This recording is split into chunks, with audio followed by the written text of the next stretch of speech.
this idea that there's a woke mob and cancel culture that's coming for Aaron Rodgers, I think he's paranoid. He's not getting canceled.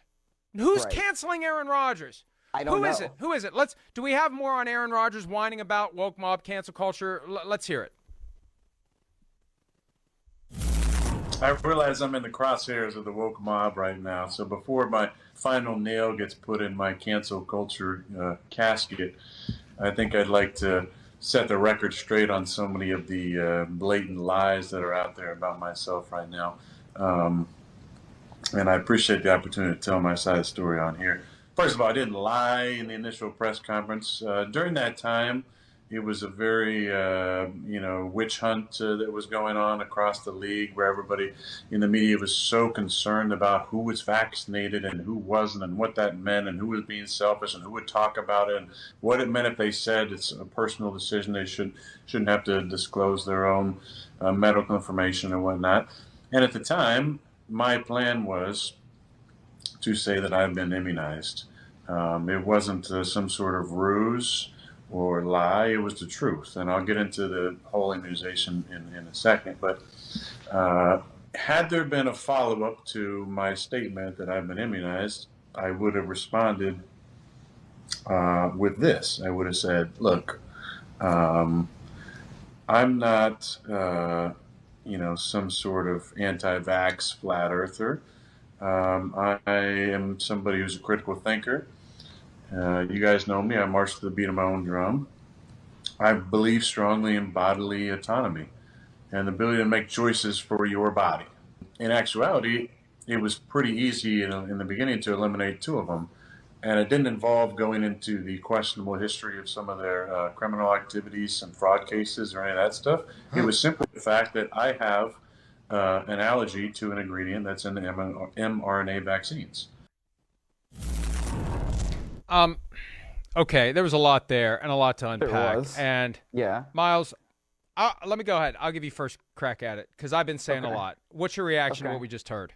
What he said about if there had been a follow-up, he's full of crap, because I went back and I watched that press conference this afternoon, and the next question was about, hey, why did you decide to make that choice? Was it about setting an example? Because the reporter, and I don't know the reporter's name, unfortunately, I would shout them out here, but they said, the Minnesota, Kirk Cousins has talked about, being enclosed in plexiglass. And there's been reports that New England wasn't that happy with Cam Newton's choice to not get vaccinated. So for you, was it about setting an example? Was it important to make sure that you're going to be available and maybe set an example from that standpoint? And he said, no, it wasn't about that at all. And then he went into a couple other things and he says, oh, well, there's been a lot of research into that. And then he complained about the testing schedule. So when he starts talking about the fact, oh, well, if they had asked me something about whether I'd been immunized and what it meant to be immunized,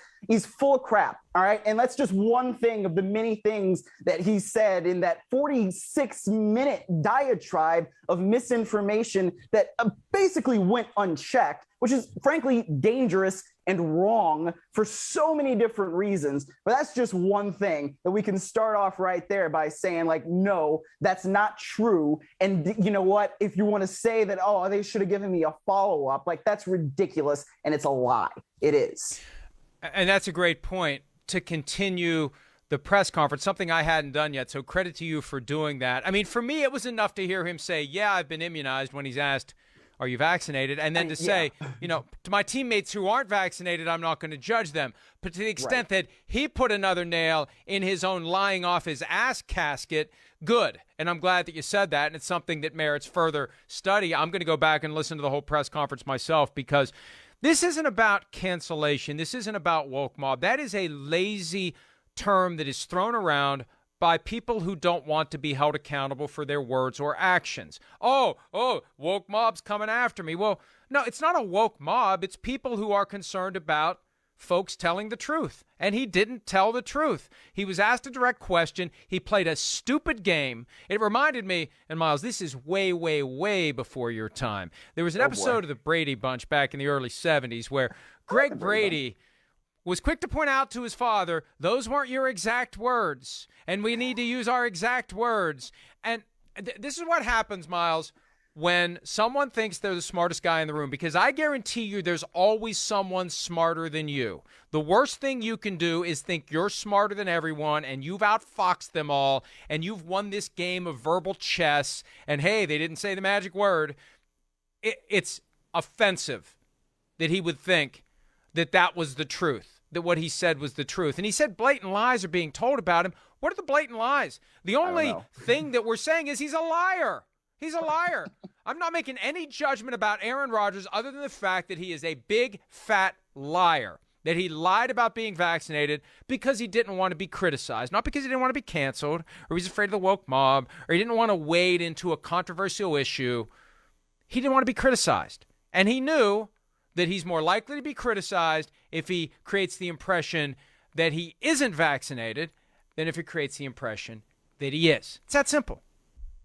Yes, it is that simple. And, you know, the other part of this is it's a public health issue, right? We're not just talking about, oh my gosh, he didn't tell the truth about what route Devontae Adams ran and why he threw an interception. No, this is a matter of public health. And frankly, it's a matter of life and death for people. Listen, when you are in the room unvaccinated and without a mask, part of the reason why we have these rules in place is to protect others. And then he starts talking about, you got the classic anti-vax line. Well, if you're vaccinated, then why does it matter that I'm not? And I am getting tested every single day.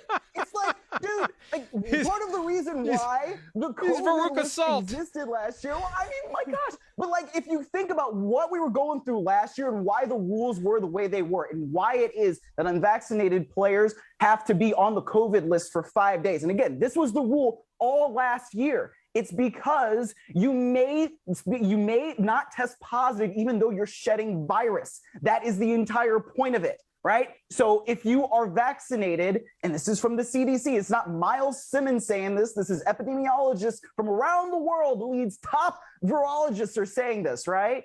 That if you are vaccinated, you shed less virus. That is the whole point. You are less likely, if you are vaccinated, to have serious illness or death. So that's why, even though you get tested every day as an unvaccinated person, you're supposed to be wearing a mask in these places where you're indoors, because the virus spreads much quicker indoors and is much easier to spread indoors. And if you are unvaccinated, you may be shedding virus even though you have not tested positive yet. It was, man, Mike, oh my God, that 46 minutes, man, it was crazy. It was crazy. I'm still stunned. Look, I'm so discombobulated. Look at my hair. I didn't get my toupee on right. I gotta fix the barely had time to chia shave. hair here. I didn't shave. I didn't put on makeup. I didn't fix my toupee. It's been a crazy day. Let's hear more from Aaron Rodgers, because Myles Simmons and I already need to take a breather. Not that it's going to be a stress-free breather, because we get to listen to more BS from Aaron Rodgers. Here he is on knowing and following the rules that apply to those who aren't vaccinated. The organization knew exactly what my status was. My teammates knew exactly what my status was. There was nothing that was hidden. During the time of preseason was during the time of the appeal. I thought actually at various times I was going to win the appeal. And I think that people said I didn't wear a mask during the preseason. But I mean, some of the rules to me are not based in science at all. They're based purely in trying to out and shame people, like needing to wear a mask at a podium when every person in the room is vaccinated and wearing a mask makes no sense to me. If you got vaccinated to protect yourself from a virus that I don't have as an unvaccinated individual, then why are you worried about anything that I can give you? And let me hit on protocols now, because that's obviously been out there as well. I have followed every single protocol to a T, minus that one I just mentioned, which makes absolutely no sense to me. Yeah, other than not wearing a mask in a media room where he's required to wear a mask. And he didn't mention the Halloween party. And look, I said this earlier today. I can't blame Pat McAfee for not asking him tough questions. I credit Pat McAfee for creating an environment where Aaron Rodgers is comfortable sitting down for 50 minutes and spewing verbal diarrhea that we can all react to. So thank you, Pat, for just letting him go. Thank you for letting us see what he has to say so we can react to it. But, Myles, he didn't mention the Halloween party. That's a blatant violation of the rules. And the idea that he can pick and choose what rules he's going to follow, let's be clear on this. This is a joint NFL-NFLPA set of protocols. The league and the union, there he is at the Halloween party, unmasked. The league and the union agreed to these protocols. And just because you don't like them doesn't mean that you don't follow them. If you're going to unretire, or not retire, excuse me, he was considering retirement up to 3 days before the start of camp. If you're not going to retire and you're going to show up, and I'd love to know if the COVID protocols were one of the reasons why he was thinking about retiring. Maybe he was, because he didn't want to comply. You either comply or you retire. Right. And these rules were developed because he said at one point, Myles, I didn't sign anything, I didn't agree to anything. You're part of a union. You don't have to. Your union agreed for you. So you either accept the rules or get the hell out. That's it. It's that simple. You don't get to pick and choose and then hide behind Martin Luther King Jr. to justify this. Thank you for your service, Aaron. Thank you. You're so brave. You're so noble. You're so honorable that you can invoke Martin Luther King Jr. to support you doing what you wanted to do because you didn't want to wear a mask because you think masks are stupid. Hi, I'm Mike Tirico, and thanks for watching. Make sure to hit subscribe for the latest news and highlights from NBC Sports.